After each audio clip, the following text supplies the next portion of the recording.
Feel Great. Pourquoi avons-nous choisi chez Unicity le Feel Great? Qu'est-ce que c'est que le balance? Unicity Balance, c'est quoi Unimaté? Qu'est-ce que c'est que cette nouvelle approche qui a changé la vie de beaucoup de gens et pourquoi pas les gens qui sont parmi nous aujourd'hui pour la première fois? Donc, avant de commencer, je voudrais rafraîchir un petit peu la mémoire concernant certains chiffres. Les statistiques sont très alarmantes, mais en même temps, concernant certaines notions de base en termes de nutrition, de macronutriments, de gestion d'énergie dans le corps, etc. Donc, d'abord, commençons par les chiffres. Au fait, l'Organisation mondiale de santé parle des chiffres très, très, très alarmants, des maladies non transmissibles. Avant, on disait maladies chroniques, mais maintenant, on connaît que les maladies non transmissibles, ou même appelées maladies postmodernes, maladies, appelez-les quand vous voulez, sont malheureusement en flambée et sont la cause de 70% de mortalité dans le monde. En tête de liste, on parle de maladies cardiovasculaires, on parle d'hypertension artérielle, on parle de problèmes respiratoires, on parle de maladies neurodégénératives, mais pas que ça. Il y a l'obésité qui tue. L'OMS a classifié l'obésité et l'excès pondéral depuis 1975. Vous imaginez, 1975 et on n'arrive pas à trouver de solution, voire au contraire. Le nombre des obèses a été triplé, voire même quadruplé dans ces dernières années. Et tous ces phénomènes, justement, tous ces décès liés aux maladies non transmissibles, on voit la forte présence de la résistance à l'insuline qui est finalement liée à notre mode de vie malsain. Du coup, en finalité, ces maladies chroniques, ces maladies non transmissibles sont finalement des maladies liées à notre mode de vie malsain et plus particulièrement, plus précisément, une alimentation malsaine. Donc, si on essaie un petit peu de comprendre cette tempête d'insulinorésistance, de résistance à l'insuline, avant, on l'appelait prédiabète. On disait, ah ouais, il a un prédiabète, il va directement vers un diabète type 2, alors que c'est faux, c'est très, très, très faux.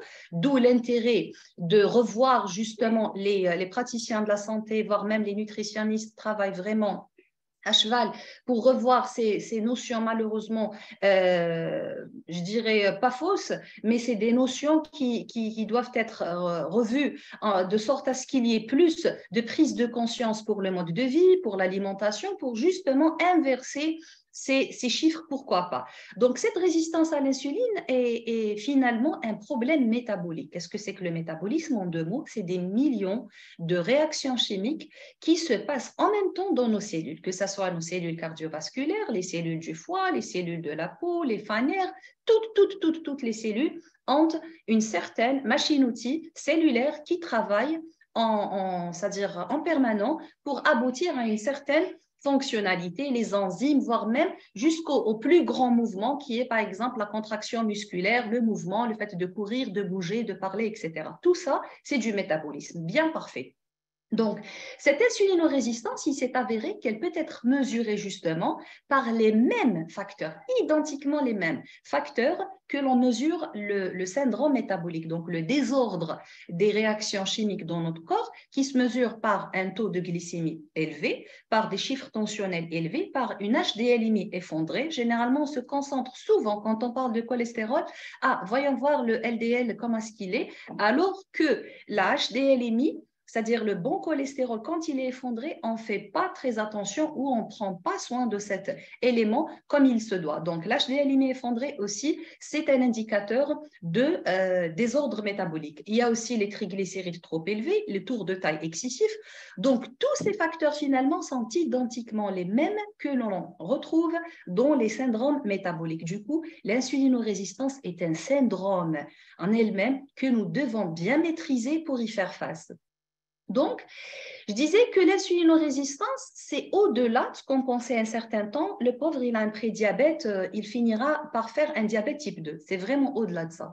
L'insulinorésistance, maintenant, elle est connue avec ça, c'est-à-dire son étroite relation avec d'autres maladies, à savoir l'obésité, à savoir les maladies neurodégénératives, le Parkinson, l'Alzheimer, les problèmes de migraine, on ne peut pas se concentrer, les gens vraiment trouvent du mal à apprendre de nouvelles notions, les problèmes articulaires, les douleurs, les problèmes d'accidents vasculaires cérébraux, les problèmes de foie, les problèmes de fertilité, que ce soit masculine ou féminine.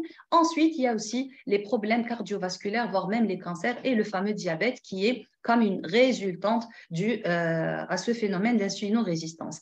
Donc, la clé au fait pour y faire face, pour vraiment se préparer, pour prévenir toutes ces maladies postmodernes qui nous entourent, les maladies non transmissibles qu'on vient de voir qu'elles tuent 70% du monde entier, c'est de réduire les taux d'insuline dans le sang, c'est de lutter contre cette insulinorésistance. Pour cela, il faut bien comprendre l'insulinorésistance. J'ai essayé de varier un petit peu les slides ce soir, Inch'Allah, afin de mieux assimiler ce phénomène et de bien digérer l'information. D'abord, l'insulinorésistance, elle démarre souvent, toujours, par une alimentation malsaine. Donc, 90%, c'est une alimentation transformée. Donc, on trouve des glucides en excès, on trouve du gras, on trouve du sel, des aliments transformés. Et malheureusement, on trouve très peu, voire même pas, de nutriments, d'oligo-éléments, de macronutriments, de fibres, de protéines, de vitamines et d'oligo-éléments.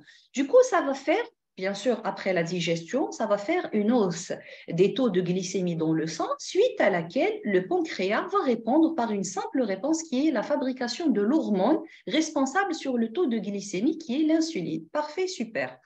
Donc, après un certain temps, cette hormone, elle est censée ouvrir les portes des cellules dans nos organes pour permettre à ce glucose, après la dégradation des aliments, pour lui permettre d'être stocké dans ces cellules. Mais malheureusement, malgré la présence de cette insuline et avec des taux très élevés, les cellules vont devenir résistantes. Elles vont se familiariser avec des taux trop élevés d'insuline. Aujourd'hui, demain, après un mois, 2 mois, 1 an, 2 ans, elles ne vont plus répondre à ce signal et elles vont commencer à devenir résistantes là où on commence malheureusement la tempête et le tsunami d'insulinorésistance.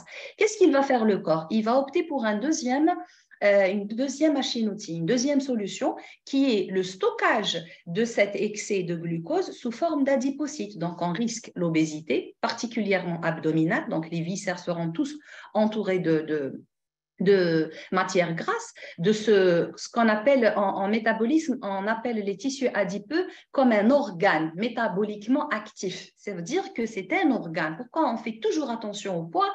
Parce que le poids, quand il commence à s'installer, il va lui-même provoquer d'autres bobos, à savoir les problèmes cardiovasculaires, les problèmes de capacité cognitive, l'énergie et tout ce que s'ensuit. Donc, ça, c'est-à-dire dans un petit moment. Ensuite, le corps, il va avoir besoin d'énergie parce que les réserves n'ont pas été utilisées malheureusement. C'est vrai qu'il y a eu une accumulation accrue d'adipocytes suite au stockage de glucose, mais après ce glucose, nous n'avons pas eu les façons, bien les atouts, bien les outils, nécessaires pour y accéder à ces réserves. Du coup, le corps, après un petit moment, va se sentir fatigué. Donc, la sensation de fringale, la faim douloureuse, la sueur et tout ce qui s'ensuit comme indicateur de manque d'énergie. Donc, le corps va encore se mettre à manger, malheureusement, une alimentation malsaine. Il aura toujours tendance à préférer les glucides comme source d'énergie et c'est ainsi que le cycle vicieux, malheureusement, s'installe de l'insulinorésistance. Donc, si on essaie un petit peu de comprendre qu'est-ce qui se passe, comme si nous avons dans nos organes des portes qui sont les récepteurs à insuline. Donc, l'excès de sucre, l'insuline, c'est le policier que vous voyez, c'est le cas normal que vous voyez sur votre gauche. Donc, le policier, c'est l'insuline. Il vient frapper à la porte des organes en leur disant que j'ai du glucose pour vous, s'il vous plaît, ouvrez-moi la porte. C'est le normal, c'est le magnifique. Donc, l'organe ouvre la porte et le récepteur est là pour recevoir les quantités de glucose et les emmagasiner, les utiliser comme source d'énergie, etc.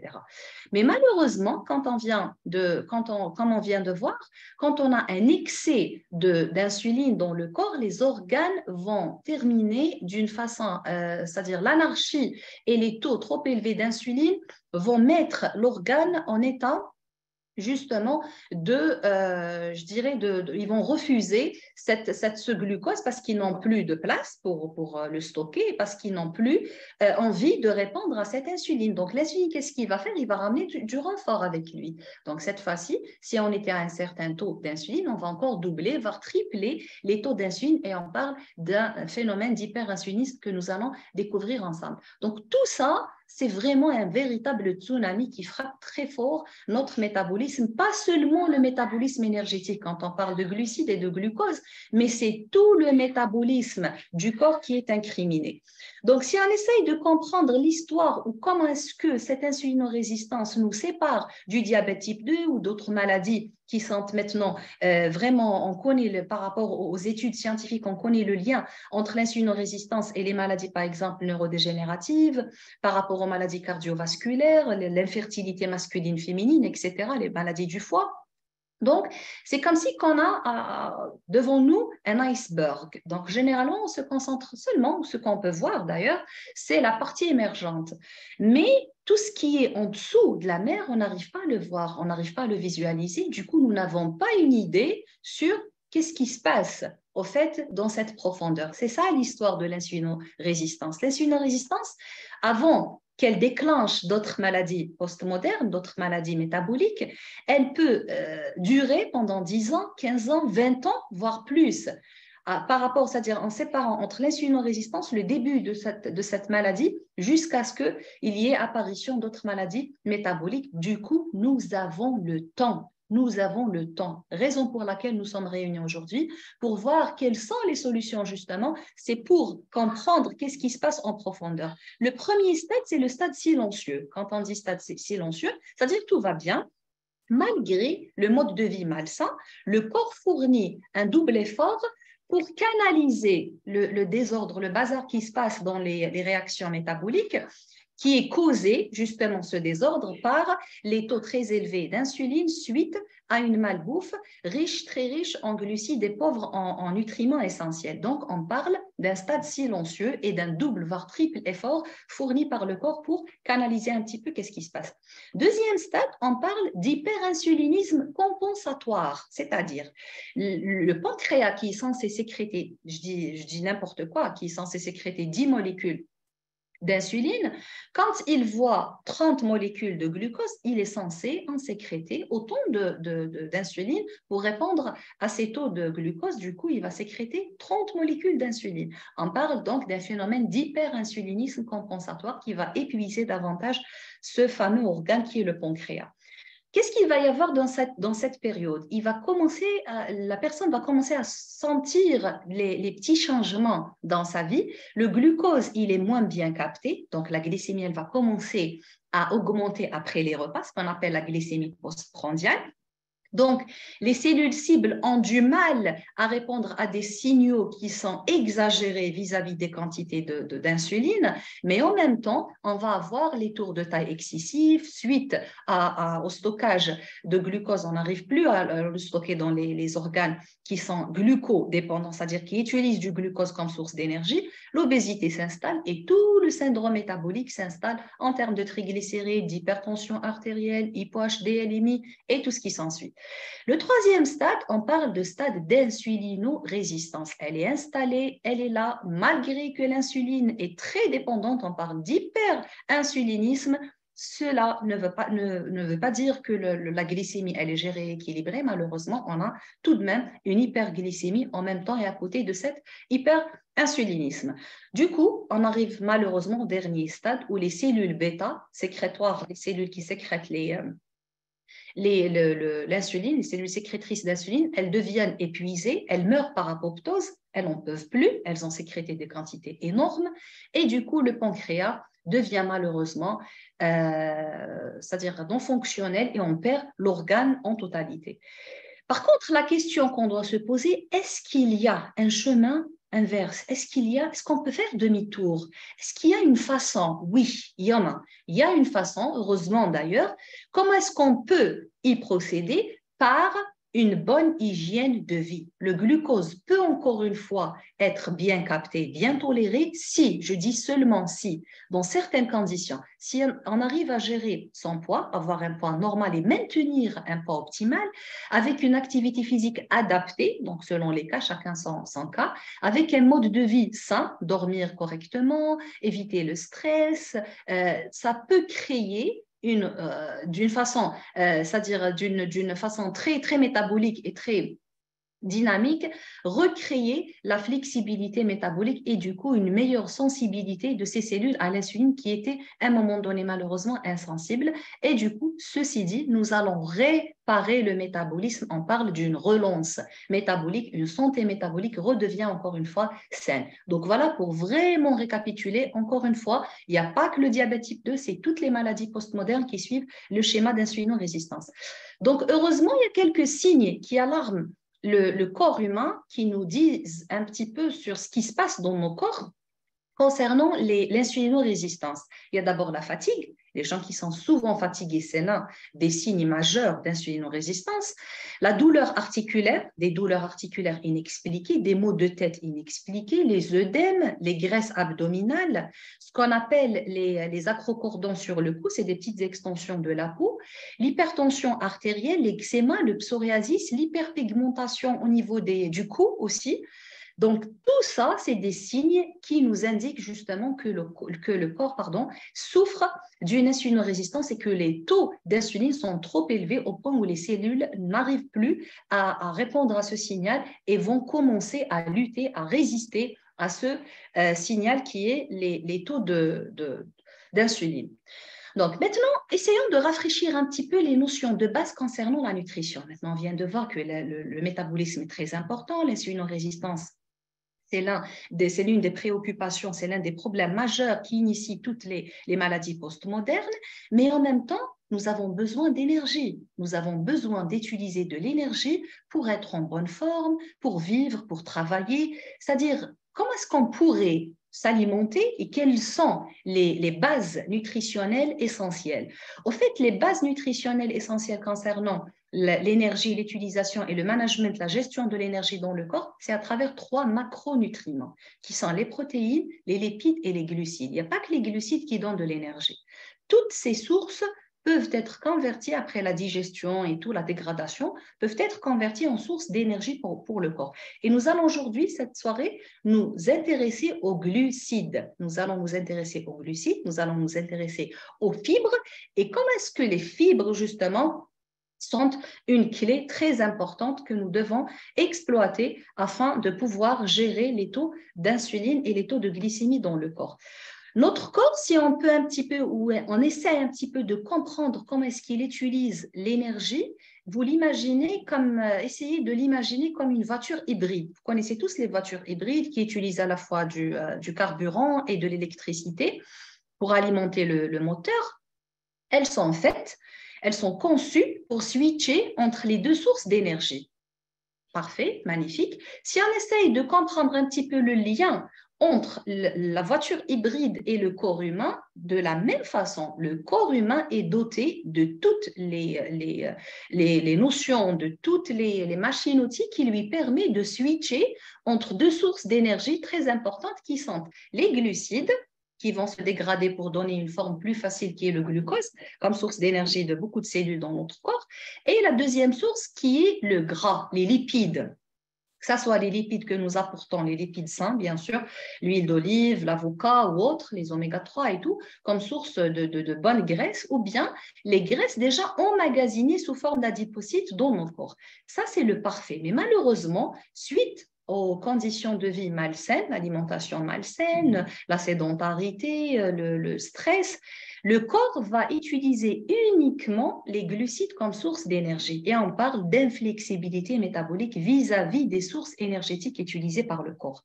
On ne pourra pas, malgré avoir eu beaucoup d'adipocytes, beaucoup de dépôts de tissus adipeux, mais on n'arrive pas à le brûler, on n'arrive pas à l'utiliser. On était censé savoir comment le faire, mais nous avons oublié comment y accéder. Donc, l'inflexibilité métabolique, en 2 mots, c'est la perte du pouvoir. On n'arrive plus à switcher entre les deux sources d'énergie et l'utilisation exclusive, on utilisera exclusivement les glucides comme source d'énergie.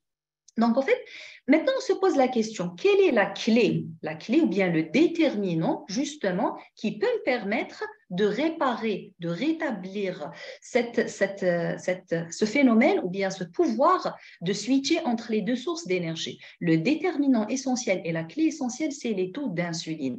Tant que les taux d'insuline sont trop élevés, donc nous allons utiliser uniquement les glucides comme source d'énergie. Si on arrive à faire baisser les taux d'insuline, c'est à ce moment-là que le corps devient apte et capable d'utiliser les lipides emmagasinés dans le corps sous forme d'adipocytes comme source d'énergie. Donc, encore une fois, l'insuline, des taux sains, des taux revus à la baisse, c'est eux qui conditionnent notre utilisation de lipides comme source d'énergie, donc combustion de graisse, métabolisme actif, métabolisme avec une bonne flexibilité, appelez-le quand vous voulez, santé métabolique excellente, optimale, prévention des maladies non transmissibles, maladies cardiovasculaires, des troubles de tout ça. Ça va dans le côté où on arrive à utiliser les lipides comme source d'énergie.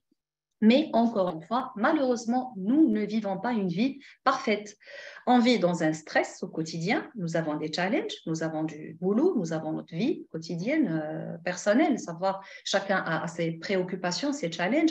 La mauvaise alimentation, on est tenté malheureusement par les aliments rapides, les aliments faciles avec toute cette modernisation. Le manque d'activité physique, nous n'avons pas le temps, nous avons ceci, cela, nous avons d'autres engagements. Et aussi, il y a le problème des heures de travail à la charge.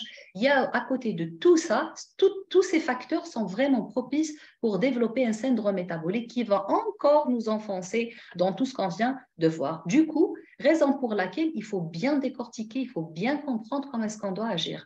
La première des choses, il faut revoir l'alimentation. Quand on dit l'alimentation, ce n'est pas parce que je suis nutritionniste que je le dis, mais c'est tous les spécialistes, tous les praticiens de la santé sont d'accord pour revoir dans toutes les spécialités confondues, cardiovasculaires, diabéto, ortho, toutes les spécialités ont besoin de vraiment revoir les notions de base avec leurs patients. Si vraiment on veut réussir une prise en charge, il faut revoir l'alimentation. D'abord, il faut savoir que notre alimentation a changé d'un pourcentage vraiment pas possible. 50% de notre alimentation est devenue une alimentation transformée, c'est-à-dire entre 1930 et 2010.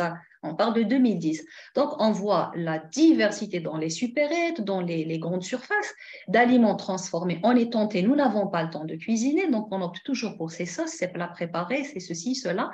Et malheureusement, les gens sont en train, à cause de cette industrie pharmaceutique, alimentaire, pardon, très utilisés dans notre mode d'alimentation, on est en train de perdre notre santé. Et en ce moment-là, les gens vont encore une fois aller chez un autre type d'industrie qui est l'industrie pharmaceutique qui ne s'intéresse pas du tout malheureusement à l'alimentation.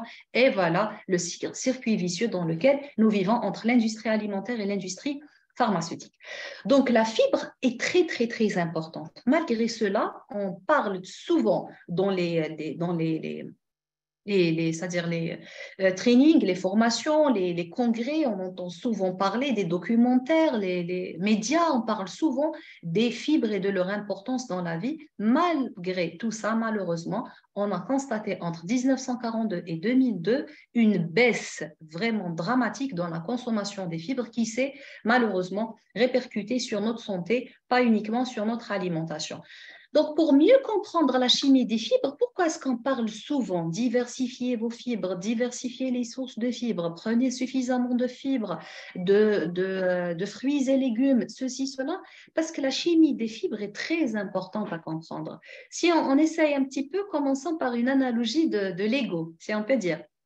Si on essaie un petit peu de comprendre pourquoi est-ce que la fibre, elle est très importante, on va aller doucement, doucement, doucement jusqu'à ce qu'il y ait un concept global bien élucidé par rapport à ces fibres.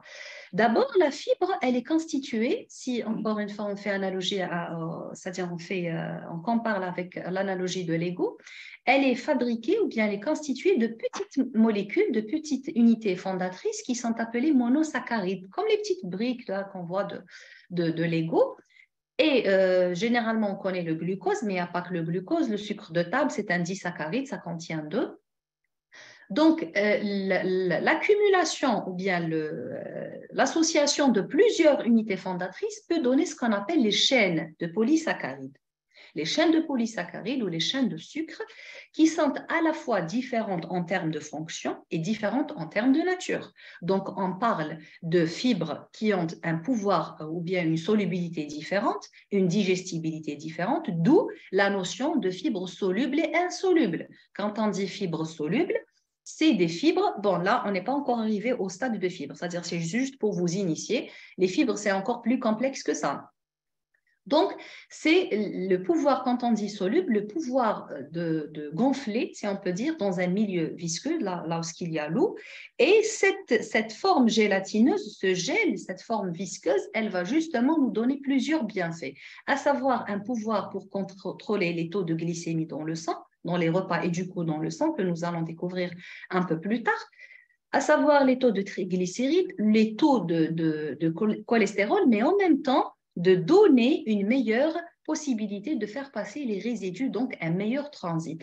Jusque-là, on n'est pas encore arrivé aux fibres.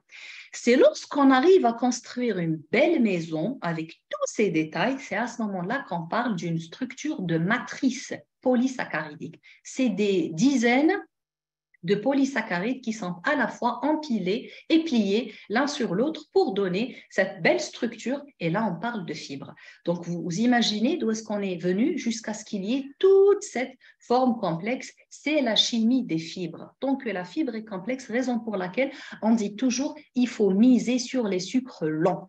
Et les fibres, c'est eux justement qui peuvent donner ces sucres lents grâce à la dégradation de ces molécules et ces unités fondatrices, alors que le sucre simple, les monosaccharides, le sucre de table, c'est ça ce qu'il faut bannir, c'est le sucre rapide. Et c'est ça ce qui fait les dégâts généralement dans l'alimentation. Encore une fois, pourquoi on s'intéresse ce soir aux fibres et la chimie des fibres? Parce que la fibre va aller au-delà de notre santé intestinale. La fibre, c'est pas juste uniquement pour les ballonnements, les petits bobos de transit. J'arrive pas à digérer mon alimentation d'une façon normale, quoi que je mange, je ressens un inconfort abdominal. Non, non, non. La fibre, c'est vraiment au-delà de ça. La fibre, c'est en plus de la santé digestive, on parle d'un pouvoir ou bien d'une capacité de gestion de poids. Quand on dit gestion de poids, par quel phénomène? Par le phénomène que les fibres solubles, elles vont filtrer, mais pas toutes les fibres. Il faut vraiment bien choisir les fibres. Et on en parlera un peu plus tard sur les fibres. Comment peut-on choisir la meilleure fibre? La fibre optimale pour avoir plus de bienfaits et de vertus. Donc, le pouvoir pour la meilleure gestion du poids, la meilleure gestion et le contrôle du cholestérol, des triglycérides, mais pas que ça. Les fibres aussi contiennent ce qu'on appelle les prébiotiques. Là, vous connaissez tous les probiotiques, on en a parlé, c'est-à-dire dans les pubs, dans les réseaux sociaux, on connaît tous les probiotiques. Mais pour que ces probiotiques, justement, soient efficaces, soient actifs, il faut qu'il y ait une source d'énergie pour eux. Il faut qu'on les nourrisse. Et c'est ces prébiotiques, justement, une certaine qualité de fibres que nous ne trouvons pas facilement et pas dans toutes les fibres. Elles existent, ces prébiotiques, que nous pouvons justement nourrir ces probiotiques. Encore une fois, le microbiote sain et équilibré gère mieux le poids, les taux de glycémie dans le sang, l'humeur, l'énergie et même contribue entre 70 à 80% dans l'efficacité de la réponse immunitaire. Donc, vous voyez comment est-ce que le corps humain est vraiment enchaîné l'un à l'autre et chaque système fournit de l'aide au deuxième système quand il est vraiment bien entretenu. Du coup, là, on est d'accord que la fibre est vraiment au-delà de la santé intestinale. Mais la question qui se pose, en fait, comment comment dois-je décider quelle est la quantité que je dois consommer de fibres par jour? Certes, on dit entre 25 et 38 grammes, si c'est une femme ou homme, par jour, c'est la ration journalière que nous devons toujours privilégier en termes de fibres. Mais cela correspond à combien? Est-ce que je peux me contenter d'une petite courgette ou bien par rapport aux préférences, il y a des gens qui disent que je préfère ceci, je ne préfère pas manger ce genre de légumes, je mise plus sur ça. Au fait, imaginez, pour arriver à 25 grammes de fibres, il nous faut 3 grands brocolis, 3 grosses laitues, 12 tomates. On va vraiment passer toute la journée en train de mâcher pour arriver à 25 grammes. C'est énorme. La quantité qu'il nous faudra justement pour atteindre cette quantité de fibres journalière. Du coup, il y a une nouvelle approche. il y a l'intérêt d'utilisation de compléments alimentaires. La supplémentation, elle peut vraiment m'être vraiment précieuse pour m'aider pour arriver à ces taux sains. Encore une fois, comment est-ce qu'on pourra optimiser notre choix? Pour optimiser le choix, il faut toujours réfléchir quelles sont les fibres que je dois prendre. Les fibres ne sont pas toutes identiques. Chaque fibre a sa particularité, chaque fibre a sa spécificité que nous ne trouvons pas forcément et systématiquement dans d'autres types de fibres, même s'il s'agit de la même famille, hein. C'est-à-dire si on parle de laitue, si on parle de tomates, si on parle d'autres types de légumes, chaque légume a sa particularité, sa spécificité. Donc, il faut d'abord miser sur des fibres scientifiquement brevetées, c'est-à-dire c'est des fibres qui ont des certificats, qui ont des études qui prouvent leur effet, leur vertu, leur bienfait vis-à-vis de 1, 2, 3, 4 par rapport à la santé humaine. Deuxième point, il faut varier le maximum. Donc, il faut miser sur une source de fibres qui peut m'apporter un maximum de fibres diversifiées. Donc, on parle de la diversification pour deux raisons. D'abord, quand on vient de voir, il y a les fibres hydrosolubles et les fibres digestibles, non digestibles. Celles qui sont facilement hydrosolubles, on avait dit qu'elles vont se gonfler dans l'eau, qu'elles vont filtrer les taux de glycémie, de cholestérol et tout. Mais en même temps, quand on parle de fibres, il ne faut pas oublier qu'il y a une catégorie de fibres qui va directement miser pour bien nourrir le microbiote. Donc, on parle de prébiotiques sélectivement. Elle va nourrir la bonne flore intestinale et elle ne va pas servir de nourriture pour la mauvaise bactérie ou bien les mauvaises souches. Du coup, nous allons en même temps chercher ces fibres qui sont brevetées, ces fibres qui ont fait l'objet de beaucoup d'études scientifiques pour vraiment avoir le maximum, maximiser les bienfaits et les vertus pour ma santé. Et en même temps, il faut que cette source soit variée le plus que possible par rapport au type de fibre et par rapport aussi de cet intérêt qui est le microbiote, comment le nourrir. Donc tout ça, c'est pas évident de trouver une fibre qui réunit toutes ces spécificités. Encore une fois, raison pour laquelle la supplémentation a fait l'objet de plusieurs études pour apporter de l'aide et apporter un plus dans l'alimentation. Après les fibres, on parle aussi, c'est-à-dire après avoir eu toutes ces notions concernant l'alimentation saine, il faut aussi comprendre qu'il n'y a pas que l'assiette qui compte. Il y a aussi la répartition. On dit une répartition saine, parfois vaut mieux qu'un plat sain ou bien qu'une alimentation saine. Quand on parle d'une bonne répartition des repas par jour, il faut toujours penser comment est-ce que je pourrais avoir de l'énergie, je pourrais avoir toute la ration, tous les besoins en termes de macronutriments, micronutriments, les oligo-éléments, les vitamines, les minéraux, tout, les fibres, les protéines, les lipides, tous les éléments essentiels pour une alimentation saine et équilibrée, mais en même temps, sans avoir eu un abus de consommation. La suralimentation, elle est très, très dangereuse. On voit malheureusement des gens qui passent toute la journée en train de manger. Petit déjeuner, ensuite un petit snack, ensuite il y a le déjeuner, ensuite un petit snack, ensuite il y a le souper, ensuite il y a... C'est-à-dire, toute la journée, on se pose la question, est-ce que nous avons vraiment besoin de toutes ces quantités énormes d'aliments? D'abord, on est en train de bousiller nos pancréas, nos foies, notre système digestif qui est en train de courir toute la journée et ça dépense énormément d'énergie. C'est dingue comment est-ce qu'il est en train de gérer toutes ces quantités, le système digestif. Il y a des glandes, il y a des organes, il y a une mastication, il y a plein de trucs qui se font. Du coup, une répartition saine est aussi importante qu'un plat sain et équilibré. La répartition saine, ou ce qu'on appelle une alimentation limitée dans le temps va nous permettre à la fois de garantir des taux sains de glucose et de cholestérol dans le sang, de donner une meilleure réponse aux chiffres tensionnels. Donc, les gens connaissent très, très bien qu'est-ce que c'est que qu'est-ce que c'est que les liens entre l'insulinorésistance, les chiffres tensionnels et tout ce qu'on vient de voir préalablement. La santé cardiaque, donc ça va de soi. On parle aussi d'une meilleure gestion du poids parce qu'on arrive à gérer les fringales. Les sensations de fringales, comme on vient de voir, c'est juste une résultante, c'est un résultat d'une insulinorésistance qui est déjà initiée par une alimentation malsaine. Donc, si on arrive à choisir ses fibres, si on arrive à choisir son assiette saine et à répartir d'une façon saine nos repas par jour, nous allons justement permettre au corps de donner une meilleure réponse à l'insuline, de piocher dans ses réserves, de brûler ses graisses emmagasinées depuis des dizaines d'années et en même temps d'améliorer améliorer une gestion du poids saine et équilibrée sans carence. Je dis bien sans carence parce qu'on a agi d'une façon saine. Donc, le jeûne intermittent ou bien l'alimentation limitée dans le temps ou bien la répartition saine des repas par jour, appelez-la quand vous voulez, il y a eu beaucoup d'études. Le plus utilisé comme modèle ou comme pratique, c'est le 16-8, c'est-à-dire jeûner pendant 16 heures. Nous allons expliquer comment ça consiste en quoi jeûner 16 heures. Ensuite, manger dans un intervalle de 8 heures. Ce n'est pas passer toutes les 8 heures en train de manger. Il va y avoir 2 repas. Le premier repas vers, par exemple, midi, 1 heure. Le deuxième vers 20 heures, 21 heures. Il va nous permettre justement cette répartition, cet intervalle, il va nous permettre de relancer le métabolisme énergétique en piochant dans les réserves. Par quel phénomène?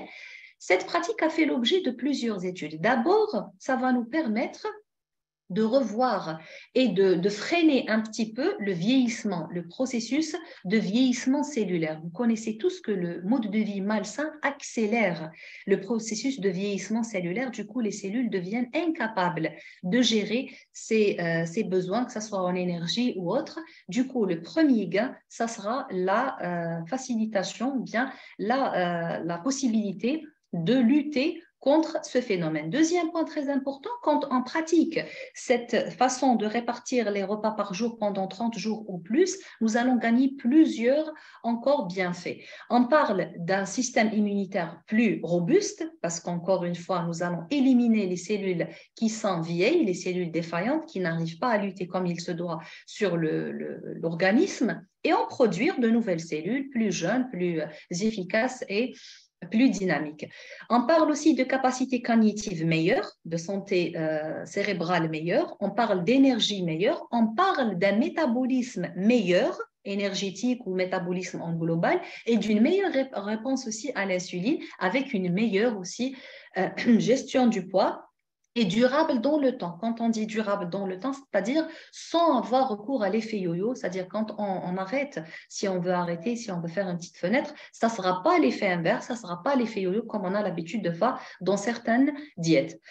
Donc, c'est notre approche. L'approche, c'est le feel great. Quand on dit comment est-ce que je pourrais appliquer toutes ces informations, oui, d'accord, ok, nous avons tous besoin de ça, nous sommes tous affrontés au même challenge, nous avons tous les mêmes défis, mais comment est-ce que je pourrais y procéder? C'est simple, c'est facile, c'est efficace. Un programme qui s'appelle Feel Great, c'est la nouvelle tendance de Unicity, c'est sa nouvelle recherche, c'est sa nouvelle science qui a mis au monde 2 produits, en fait, Balance et Unimaté. Très simple comme bonjour, avec une bonne répartition des repas par jour, ça va nous permettre justement de gérer l'origine de toutes les maladies non transmissibles qui est l'insulinorésistance. Donc, nous allons découvrir en quoi consiste le Unicity Balance. Pourquoi est-ce que ces 2 produits sont listés dans l'une des revues médicales les plus prestigieuses au monde? Figurez-vous que Physician Desk Reference, c'est une revue conçue pour les praticiens de la santé qui contient 23 seulement compléments alimentaires. Bon, l'autre côté, c'est le côté médicamenteux, c'est les molécules chimiques, c'est le volet pharmaceutique, ce n'est pas notre volet. Je parle de compléments alimentaires, de la supplémentation. On trouve 23 compléments alimentaires. Parmi les 23, on trouve 17 brevets listés et répertoriés pour Unicity, entre autres Unimaté et Balance. Donc, nous allons les découvrir et découvrir, entre autres, la science de Feel Great. Comment est-ce que je pourrais utiliser toutes ces notions, mais en pratique, au quotidien, dès que je me réveille, qu'est-ce que je dois faire, qu'est-ce que je dois prendre. C'est ça le Feel Great, c'est le programme, c'est la nouvelle approche. Basée sur 2 produits, le Balance, comme on l'appelle, c'est la fibre intelligente et nous allons voir pourquoi on l'appelle fibre intelligente. Et Unimaté, c'est au-delà de l'énergie. C'est l'énergie et le bien-être, c'est le physique et le mental et le moral en même temps.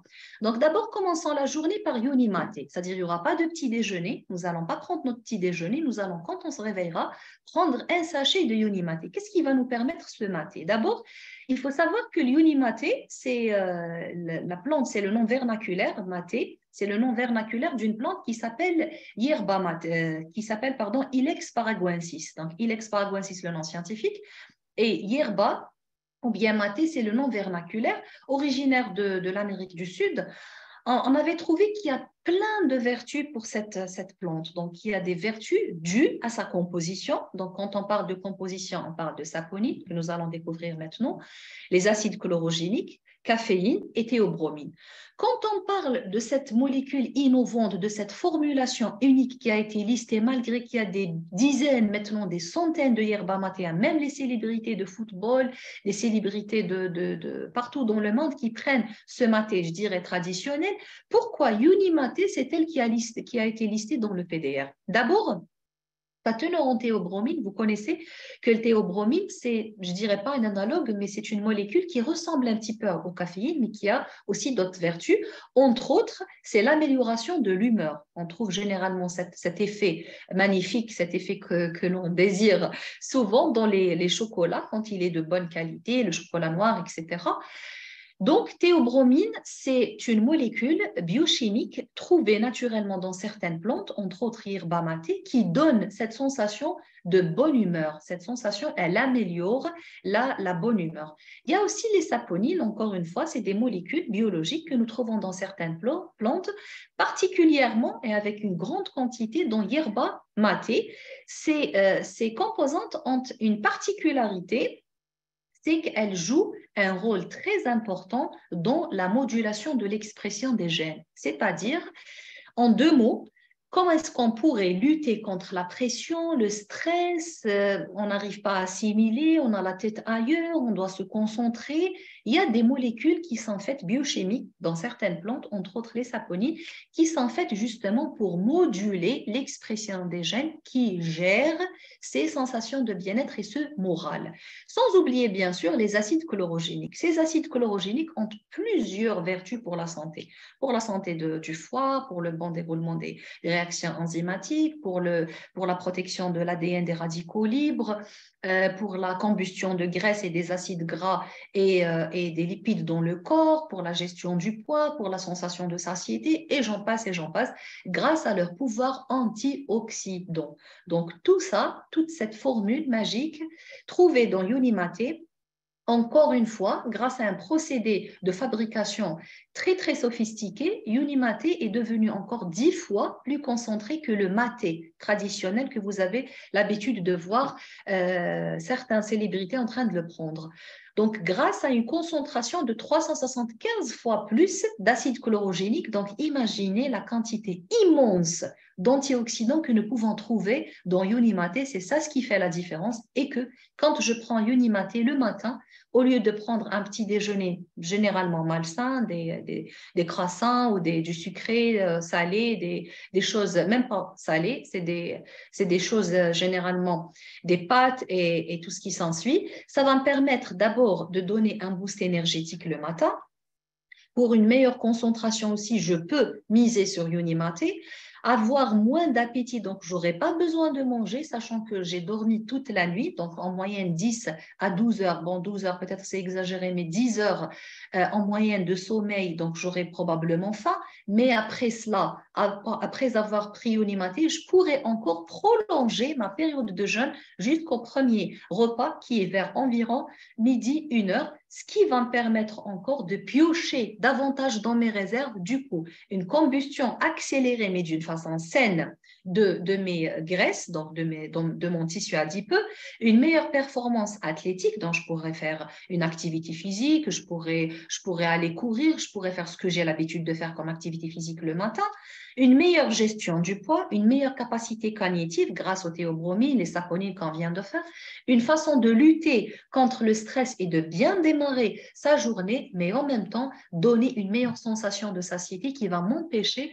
de manger n'importe quoi, surtout les petits snacks, les petites collations avant le repas principal, le premier repas vers midi, 1 heure. Donc le deuxième produit, le balance. Le balance, j'adore l'appellation de balance, sachant que les BioSlife, les fibres, c'est comme quelque chose c'est un axe chez Ionicity. Les fibres, on trouve minimum 5 ou 6 fibres dans les marchés Ionicity à travers les 60 pays où on existe.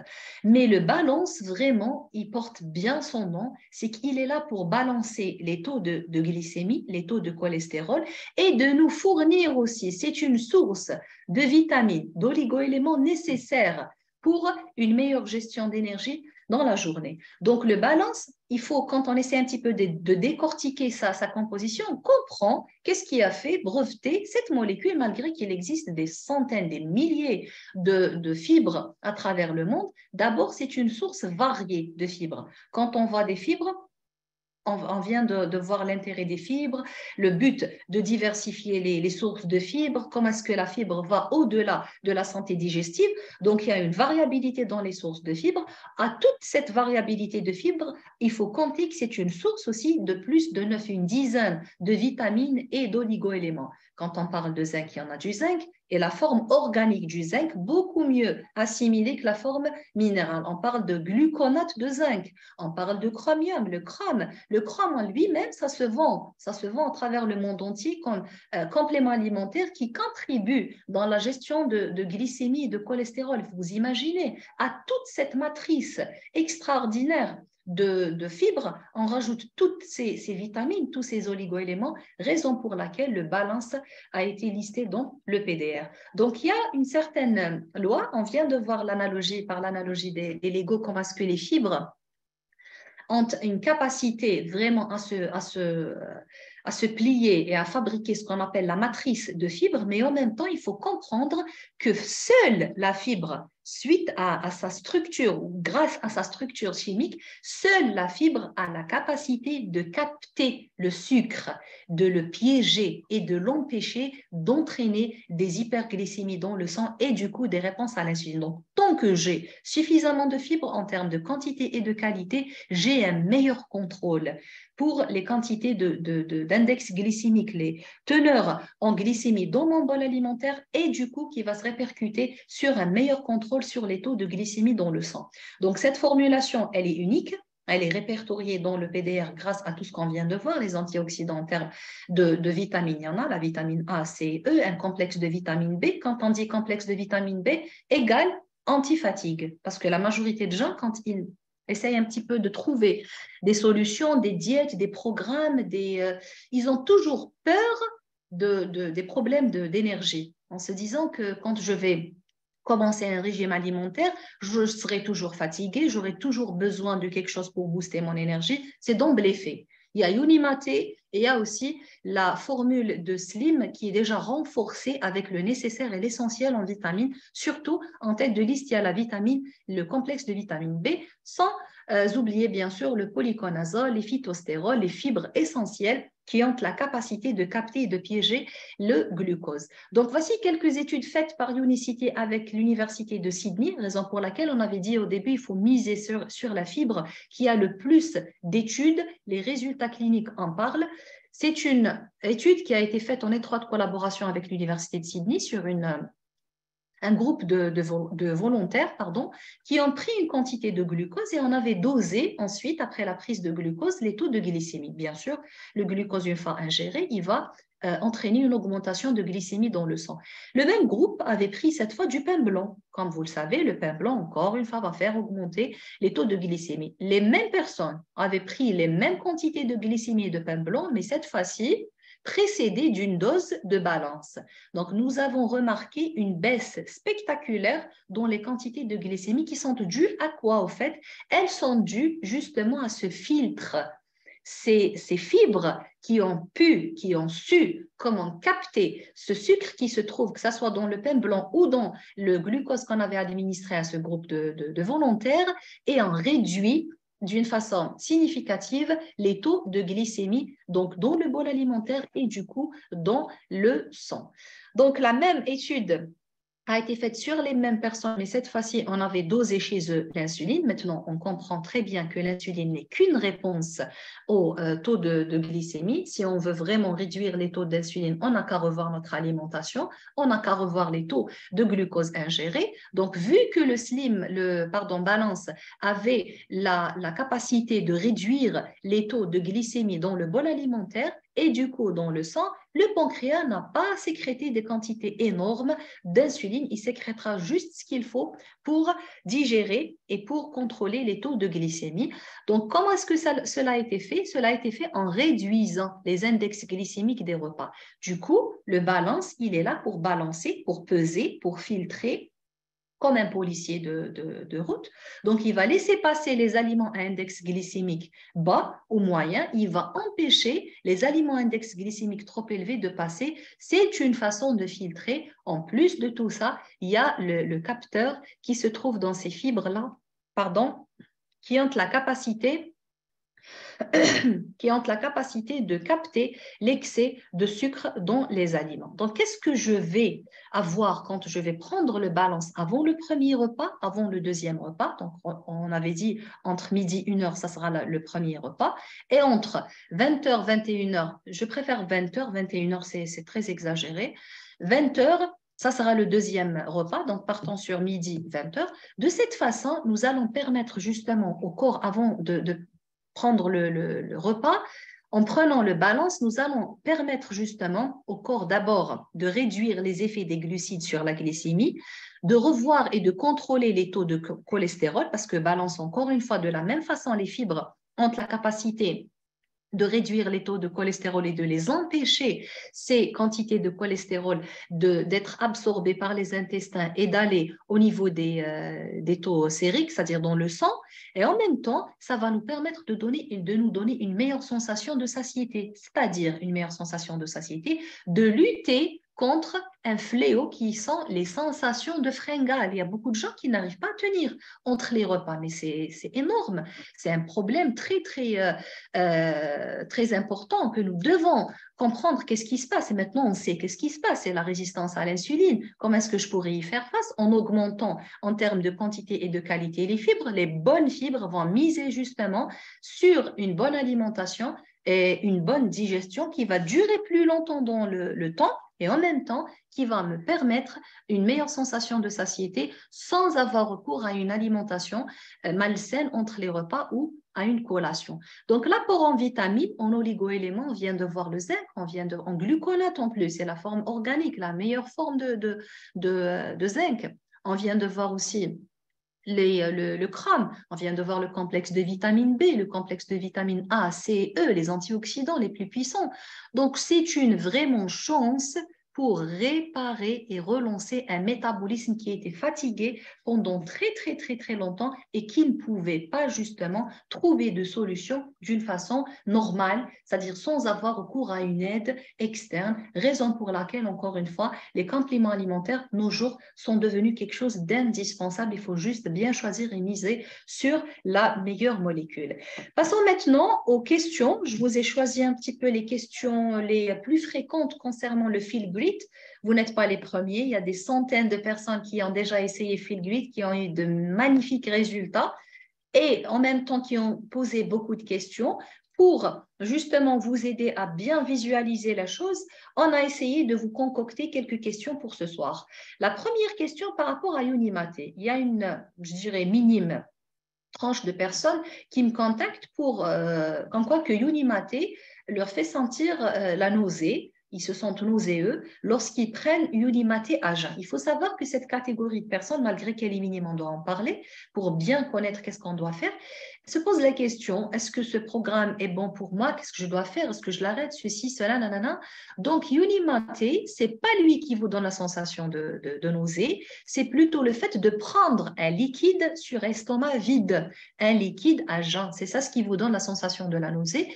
Le conseil que je vous donne, que j'ai déjà utilisé pour pas mal de gens avant vous, c'est-à-dire si vous allez ressentir, bien sûr, ce n'est pas tout le monde, si vous allez ressentir ça, c'est de prendre Unimate réparti sur 30 minutes, 10, un quart d'heure, voire même 30 minutes, ça peut faire l'affaire pour éviter cette sensation. Deuxième question, est-ce que ce système est-il compatible avec les régimes cétogènes ou bien les régimes hypocaloriques? Si vous avez remarqué, nous n'avons pas parlé d'un régime pesé au milligramme près. Si vous avez remarqué, nous n'avons pas parlé de liste de produits à bannir. Donc, la spécificité de Feel Grit et le succès qu'il y a eu dans le monde entier, c'est sa simplicité et sa facilité. On vous a facilité la vie. C'est-à-dire, au lieu d'aller peser, de chercher les régimes hypocaloriques, vivez votre vie, variez les légumes, certes, prenez suffisamment de protéines, hydratez-vous comme il se doit. Vous allez jeûner 16 heures pratiquement, donc essayez de vous réhydrater à raison de 8 a dit verre d'eau. Si vous voulez plus particulièrement la quantité qu'il vous faudra, avec une règle de 3, vous pouvez la calculer grâce à une règle de 3, entre 250 à 300 millilitres par kilo par jour, vous trouverez la quantité idéale pour vous et optimale en termes d'eau. Et en même temps, pour répondre à cette question, ce n'est pas le cas, vous n'allez pas peser, mais si déjà d'emblée vous suivez un régime cétogène ou hypocalorique, oui, vous pouvez en parallèle bénéficier de Feel Great. Il y a une autre question qui revient assez souvent sur la quantité de caféine. Pour les gens qui ne peuvent pas s'en passer de caféine pour démarrer leur journée, il faut savoir qu'une tasse de Yoni Maté contient parfaitement ce que vous recherchez en prenant une tasse de café ordinaire. Ça contient 80 mg de caféine pour les gens qui sont trop caféine. Il y a une autre question qui revient assez souvent pour les gens qui connaissent déjà les produits Unicity, qui se demandent, il y a un certain produit pour les nouveaux qui sont parmi nous qui s'appelle BioSlife Energy ou bien Matcha. C'est un produit énergisant, antioxydant, que nous utilisons et nous préconisons pour la santé métabolique. Et en premier lieu, pour l'énergie, ils se demandent, est-ce que je peux prendre Unimaté et BioLife Energy? Oui, vous pouvez les prendre, il n'y a pas de souci. Dans la même journée, vous pouvez prendre et Unimaté et BioLife Energy. D'autres questions concernant le slim? Il y a une toute petite partie de personnes qui se demandent que le slim, quand je le prends, le balance, je veux dire, en Europe, c'est le balance, excusez-moi, le slim, c'est une autre appellation, hein, le même produit, mais qui existe dans d'autres marchés, pardon. Donc, le balance, quand je le prends, j'ai la sensation je me sens gonflée. Est-ce que je ne le tolère pas? Est-ce que non, non, non, non, au contraire. Ces gens, justement, là, ils ont un régime alimentaire très, très, très pauvre en fibres. Il ne faut jamais arrêter balance parce que vous ressentez cette sensation. Heureusement que ce n'est pas beaucoup de gens qui ressentent ça, mais quand même, j'attire l'attention. Si vous ressentez cet effet indésirable, je dirais, vous n'avez qu'à réduire la quantité de balance. Prenez un demi-sachet pendant 3, 4, 5 jours jusqu'à ce que le corps se familiarise avec la quantité et la qualité de fibres contenues dans le balance. À ce moment-là, allez-y sur 2 sachets jour, répartis un sachet avant le premier repas et un sachet 10 minutes à 15 minutes avant le deuxième repas. Avec ces questions, je pense qu'on est arrivé à la fin de notre formation aujourd'hui. Maintenant, vous connaissez le challenge. Maintenant, vous connaissez que vous pouvez facilement, justement, relever le défi. Vous pouvez arriver à votre santé optimale, que ce soit en gestion de poids, que ce soit en prévention.